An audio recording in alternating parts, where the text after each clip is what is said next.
আমি ডাক্তার ওয়াহিদুদ্দিন আহমেদ। আমি পুষ্টিবিদ হিসেবে কাজ করি, দীর্ঘদিন ধরে কাজ করতেছি।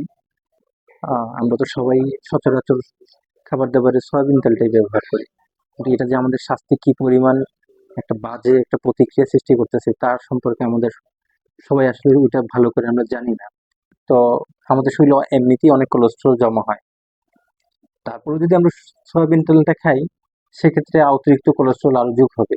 আমরা যদি কাঠের গাড়িতে বানানো সরিষার তেল খাই, সেটা একদিকে যেমন আমাদের কোলেস্ট্রল কমাতে সাহায্য করবে, কারণ কাঠের গানিতে ভাঙানো সরিষার তেলে আছে আপনার ওমেগা 3 ওমেগা 6, যা কোলেস্ট্রল কমাতে সাহায্য করে।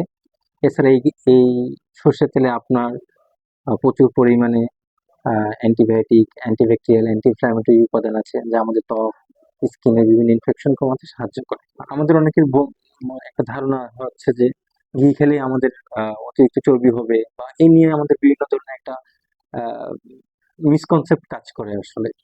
তো সেটা আমি বলতে চাই, যদি আমাদের খাঁটি গরুর ঘিটা যদি খাঁটি গরুর ঘি হয়, সেটা আমাদের স্বাস্থ্য ঝুঁকি বাড়ায় না, বরং এটা আমাদের শরীরের প্রয়োজনীয় অনেকগুলো উপাদান, যেমন ভিটামিন ই, ডি, ই, কে, যেগুলো ভিটামিন, এগুলো আমাদের শরীরে বিভিন্ন ত্বক গঠনের জন্য, আই গঠনের জন্য, বিভিন্ন ধরনের গুরুত্বপূর্ণ যে এলিমেন্ট গুলা, সেগুলো দেশি খাঁটি গরুর ঘিতে পাওয়া যায়।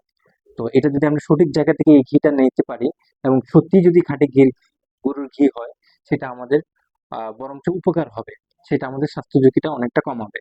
এটা মধুটাকে একটা প্রাকৃতিক একটা মেডিসিন বলতে পারেন। তো আমরা তো অনেক সময় ঠান্ডা কাশির জন্য অনেক ধরনের মেডিসিন নিয়ে থাকি। যদি আমরা ন্যাচারাল কোনো মেডিসিন বলি, মধু তো একটা সুপার মেডিসিন। হ্যাঁ, বাচ্চাদের ঠান্ডা, কাশি, সর্দি, এগুলোর জন্য মধুটা একটা দুর্দান্ত একটা মেডিসিন। আপনি নিজেই খান, 2-1 দিন খেয়ে দেখবেন, যারা ঠান্ডা রোগী, অ্যাজমা রোগী, তারা অনেক বেটার লাইফ ফিল করে। আপনারা এই পণ্যগুলো কোথা থেকে নিচ্ছেন সেটা অত্যন্ত গুরুত্বপূর্ণ, কারণ সবাই খাঁটি বলে কিন্তু খাঁটিটা সবাই দিতে পারে না। তো আমি ব্যক্তিগতভাবে আদির ওষুধ চিনি, যারা এই পণ্যগুলোই নিয়ে কাজ করে, ওরা সর্বোচ্চ চেষ্টা করে প্রতিটা জিনিস খাঁটি, গুণগত মান বজায় রাখার জন্য।